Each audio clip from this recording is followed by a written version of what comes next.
শুভেচ্ছা আমন্ত্রণ সংবাদ সারা দেশে নুসরাত বৃষ্টির সাথে আছি। সোমালীয় জলদস্যুদের জিম্মি দশা থেকে মুক্ত ২৩ নাবিক নিজ নিজ পরিবারের কাছে আজ ফিরছেন এবং অবসান হচ্ছে দীর্ঘ প্রতীক্ষার। বেলা ১২টার দিকে কক্সবাজারের কুতুবদিয়া থেকে নাবিকদের নিয়ে চট্টগ্রামের উদ্দেশ্যে রওনা দিয়েছে KSRM কোম্পানির আরেকটি জাহাজ MV জাহানমণি ৩। দুপুরের পরে যে কোনো সময় চট্টগ্রাম বন্দরে নাবিকরা পৌঁছাবেন এবং সেখানে তাদেরকে বরণ করে নিবে পরিবার ও স্বজনরা। এনসিটিতে নাবিকদের সংবর্ধনা দেবে চট্টগ্রাম বন্দর কর্তৃপক্ষ। আনুষ্ঠানিকতা শেষে নাবিকরা বিভিন্ন জেলায় যে যার বাড়ির উদ্দেশ্যে রওনা দিবেন। এর আগে সোমবার বিকেলে নাবিকদের নিয়ে MV আবদুল্লাহ জাহাজটি কুতুবদিয়া বহির্নোঙরে ভিড়ে সেখানে চুনাপাথর খালাস কার্যক্রম চলছে। জাহাজ MV আবদুল্লাহর দায়িত্ব নিয়েছে নতুন ২৩ নাবিক।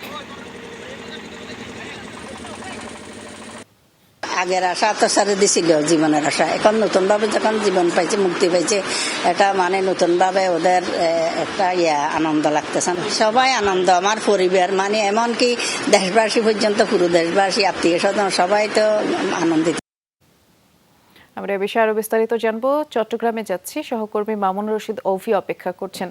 অভি, নাবিকদের বহনকারী জাহাজটি তো ১২টার দিকেই রওনা দিয়েছে, বন্দরে কখন নাগাদ পৌঁছাবে? তাদের বরণের যে সার্বিক প্রস্তুতি সে সম্পর্কে জানতে চাচ্ছি।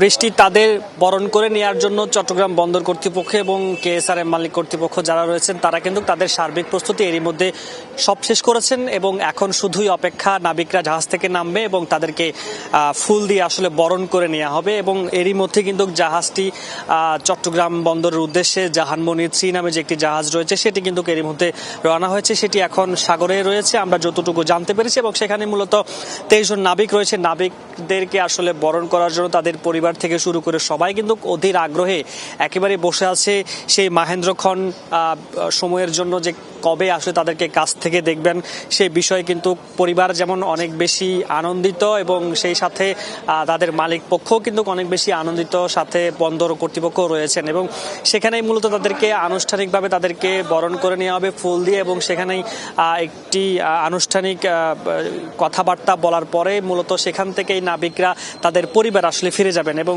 সেখানেই মূলত নাবিকদের পরিবার যারা রয়েছেন তাদের পরিবার থেকে নাবিকদের পরিবার থেকেই ২ জন সদস্য করে আসবেন, সেখানে তাদের সাথে দেখা করবেন এবং তারা কিন্তু মুখিয়ে আছেন বলা যায়। আমরা সকালে একটি পরিবারে গিয়েছি, চিফ অফিসার আতিকুল্লাহ খানের পরিবারে গিয়েছিলাম, সেখানে তিনি বলছিলেন যে আসলে তাদের পরিবার থেকে ২ জন সদস্য চট্টগ্রাম বন্দরে কিন্তু আসবেন দুপুরের পরে এবং সেখানেই মূলত তাদেরকে দেখার জন্য তারা আসলে বসবেন। এবং জাহাজটি চট্টগ্রাম বন্দরে আসতে এখন পর্যন্ত আমরা যতটুকু খবর পেয়েছি প্রায় ৩টা নাগাদ হতে পারে, ৩টা নাগাদ সময় হতে পারে এবং এরপরেই মূলত জাহাজ থেকে ২৩ জন নাবিক যারা রয়েছেন তারা নামবে। এবং এই জাহাজকে কেন্দ্র করে কিন্তু সকলেই অনেক বেশি আনন্দিত এবং দীর্ঘদিন পর যেহেতু তারা একটি জলদস্যু মুক্ত হয়েছেন এবং মূলত জাহাজটি যখন বাংলাদেশের জলসীমায় এসেছে এবং গতকাল বিকেল নাগাদ যখন কুতুবদিয়ায় MV আবদুল্লাহ জাহাজটি নোঙর করে তখন পর থেকে কিন্তু পরিবারের যেমন আনন্দের জোয়ার বইছে এবং সেই সাথে সকলে অনেক বেশি আসলে খুশি বলা যায়, কারণ তারা আসলে দীর্ঘদিনের একটি চাওয়া ছিল যে তাদের সন্তানেরা যাতে সুস্থভাবে সঠিকভাবে তাদের ঘরে ফিরে আসে, সেই বিষয়টি কিন্তু তাদের অনেক বেশি চাওয়া ছিল এবং সেই চাওয়া কিন্তু অবশেষে পূরণ হতে যাচ্ছে। আজকে বিকেলে কিন্তু তাদেরকে সবাই বরণ করে নিতে প্রস্তুত এবং পরিবারের সদস্যরা সবাই কিন্তু মুখিয়ে আছেন। এরই মধ্যে তারা আসলে দুপুরের পর থেকেই নাবিকদের পরিবারের যে সমস্ত সদস্যরা রয়েছেন তারা কিন্তু দুপুরের পর থেকে কিন্তু চট্টগ্রাম বন্দরে এসে উপস্থিত হবেন এবং সেখান থেকেই মূলত তাদের আনুষ্ঠানিক যে অনুষ্ঠান হবে সেইটি শেষ করার পরেই তাদের পরিবারের সবাই আসলে ফিরে যাবে। বৃষ্টি শুনছিলাম আমরা, ধন্যবাদ অফি। সিলেটে আইন শৃঙ্খলা বাহিনীর পরিচয়ে অপহৃত বাংলাদেশি বংশোদ্ভূত ব্রিটিশ নাগরিকের খোঁজ 10 দিনেও মেলেনি, তবে পরিবারের সাথে যোগাযোগ করেছেন সেই যুবক আর পুলিশের তদন্তেও নানা তথ্য মিলেছে।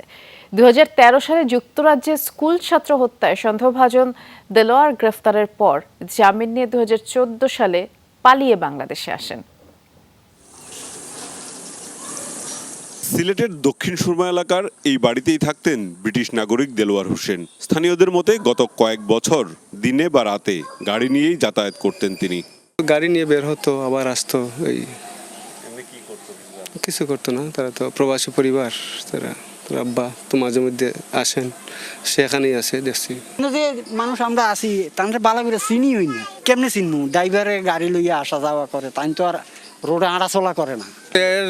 গ্রামের কোনো মানুষের সাথে তার সম্পর্ক না, তার বাপ খুব ভালো মানুষ। সবশেষ 2 মে রাতে বাসা থেকে গাড়ি নিয়ে বের হন। 1 কিলোমিটারের মধ্যে এই স্থান থেকে তুলে নেওয়া হয় তাকে। এরই মধ্যে 6 মে বাবা ও স্ত্রীর সাথে যোগাযোগ করেছেন দেলোয়ার। হোয়াটসঅ্যাপের মাধ্যমে তার স্ত্রীর কাছে একটা কল আসে। একটা পর্যায়ে স্ত্রীর সাথে কিছু কথোপকথন হয়। তার বাবা যখন তাকে জিজ্ঞেস করে তুমি কোথায় আসো, তোমাকে কোথায় নেবে, উত্তরে সে বলেছে বাবা তুমি তো ভালোই জানো আমাকে তারা কোথায় নেবে, তবে যত তাড়াতাড়ি সম্ভব আমার সন্তান দুটোকে লন্ডনে নেওয়ার ব্যবস্থা করো। লন্ডনে নিলে ওরা অন্তত সপ্তাহে 2টা দিন বাবার সাথে সাক্ষাৎ করতে পারবে। পরিবারের তথ্যের ভিত্তিতে তদন্ত করে পুলিশ যা পেয়েছে তা আরও কৌতূহল উদ্দীপক। সে লন্ডনে থাকা অবস্থায় 2013 সালে হানি নামের একটা স্কুল ছাত্র হত্যাকাণ্ডের শিকার হয়।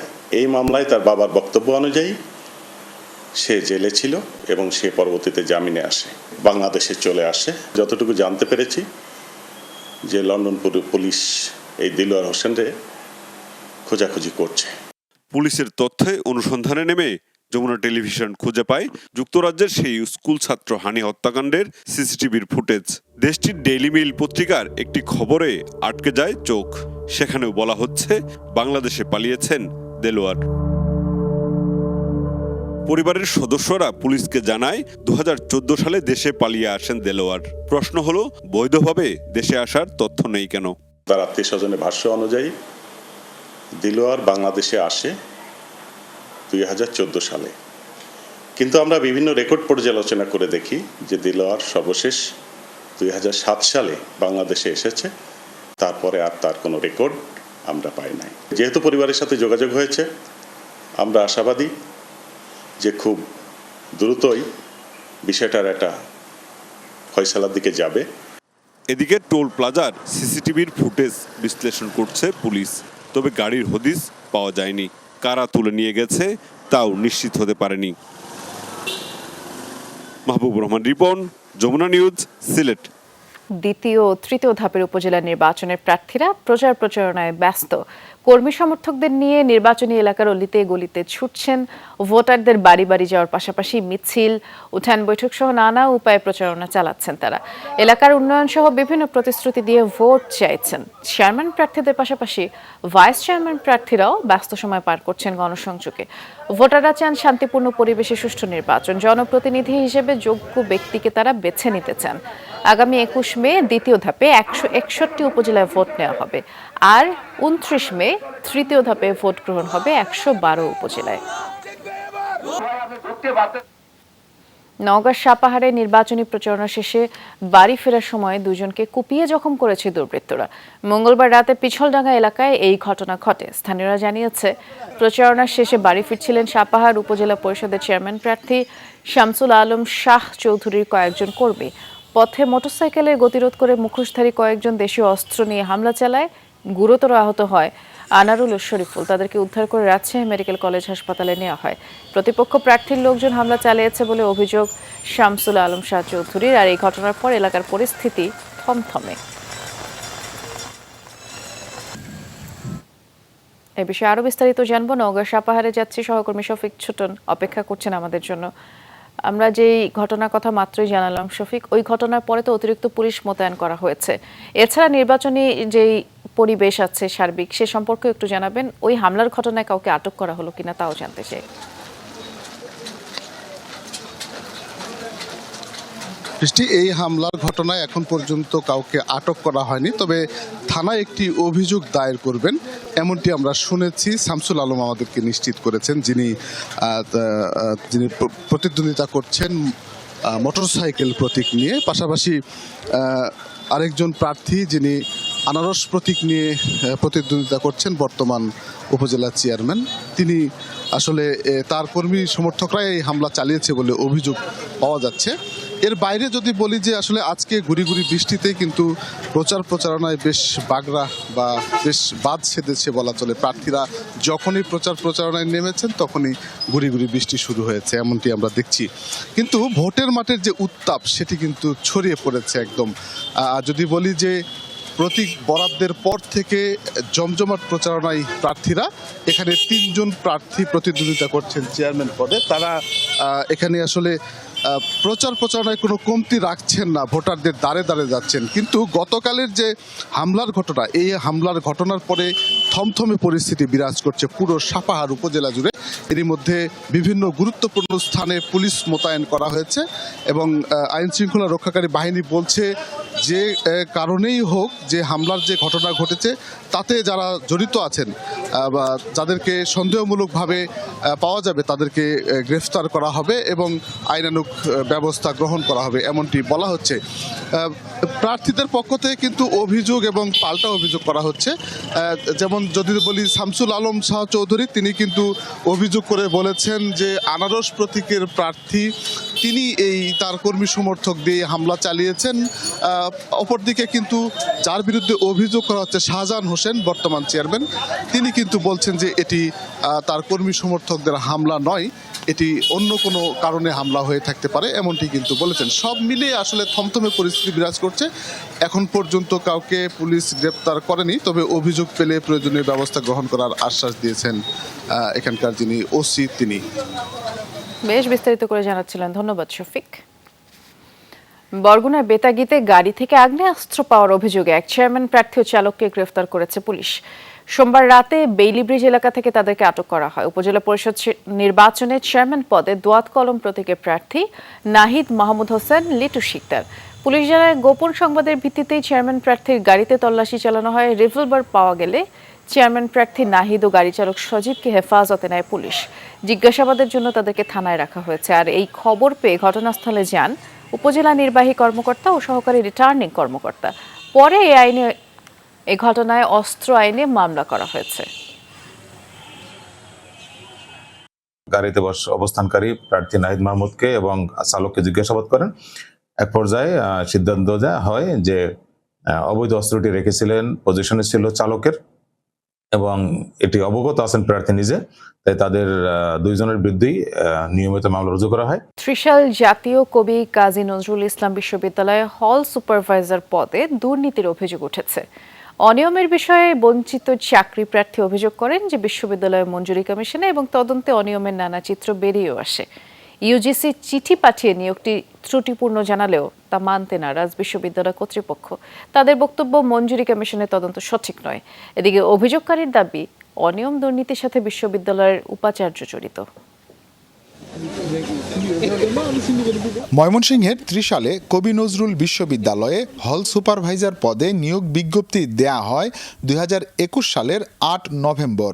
শিক্ষাগত যোগ্যতার পাশাপাশি চাওয়া হয় 3 বছরের বাস্তব অভিজ্ঞতা। পরীক্ষা দেয় 14 প্রার্থী। চাকরি হয় সোহেল রানা নামে এক ব্যক্তির। অভিজ্ঞতা হিসেবে তিনি দেখান ত্রিশালের গুজিয়াম আলিম মাদ্রাসায় চাকরি করেছেন তিনি। মাদ্রাসা প্রধান যমুনা টিভির কাছে বলেন, সোহেল রানা মাদ্রাসার নিয়োগপ্রাপ্ত কর্মচারী ছিলেন। তাকে পার্ট টাইম নিয়োগপত্র দেওয়া হয়েছে, কিন্তু ফিক্সড এখানে তার কোনো বেতন উল্লেখ করা নাই, রেগুলার কাজ করতে হবে এরকম কোনো উল্লেখ করা নাই।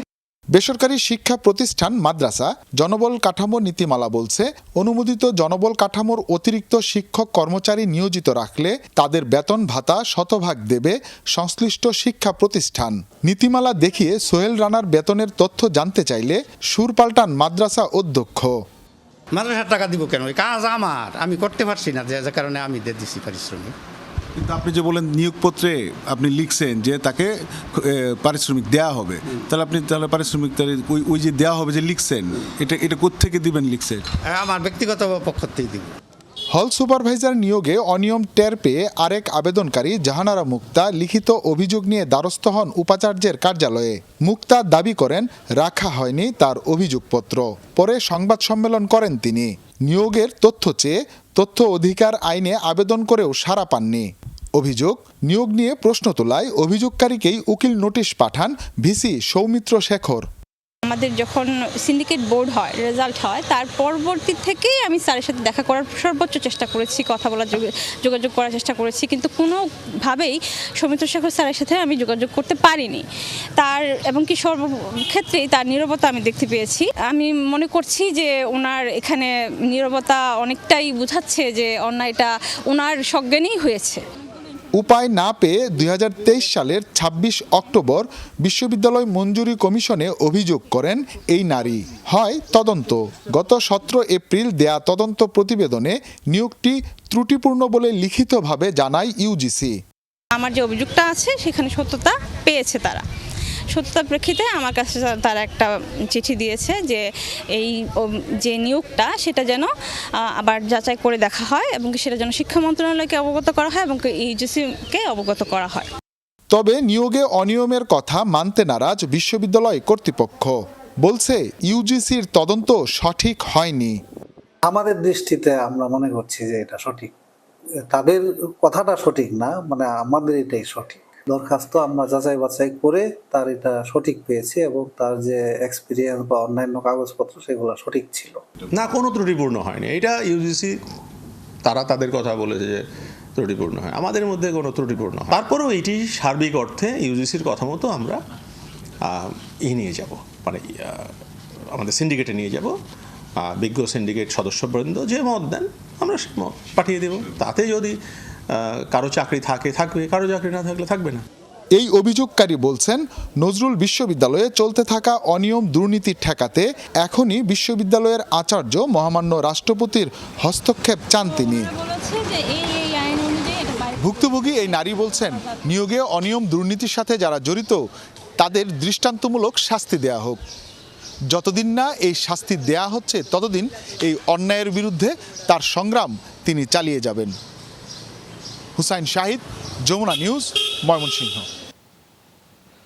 চট্টগ্রাম থেকে 405 জন মুসল্লি নিয়ে সরাসরি মদিনার উদ্দেশ্যে উড়ল বন্দরনগরীর প্রথম হজ ফ্লাইট। শাহ আমানত আন্তর্জাতিক বিমানবন্দর থেকে ফ্লাইটটি রওনা দেয় মঙ্গলবার ভোর 3:20 ফ্লাইটের সময়সূচি ছিল। আর চট্টগ্রাম থেকে এবার 22টি ফ্লাইট যাবে সৌদি আরবে। সেখান থেকে মোট 8000 যাত্রী যাবেন হজে। তার মাঝে 2টি ফ্লাইট চট্টগ্রাম থেকে মদিনা এবং বাকি 20টি ফ্লাইট চট্টগ্রাম থেকে জেদ্দায় যাবে। হজ যাত্রীদের বিদায় জানাতে মধ্যরাতেই বিমানবন্দরে এসেছিলেন স্বজনরা। এর আগে রাত 1টায় হজ যাত্রীদের প্রথম ফ্লাইটের আনুষ্ঠানিক উদ্বোধন করেন সিটি মেয়র রেজাউল করিম চৌধুরী। সুষ্ঠু সুন্দরভাবে পবিত্র হজ পালনের পর নির্বিঘ্নে যেন দেশে ফিরতে পারেন সেজন্য দেশবাসীর কাছে হজ যাত্রীরা দোয়া চেয়েছেন। এই ছিল সংবাদ সারা দেশের আয়োজনের সাথে থাকার জন্য ধন্যবাদ। নিরাপদে থাকবেন।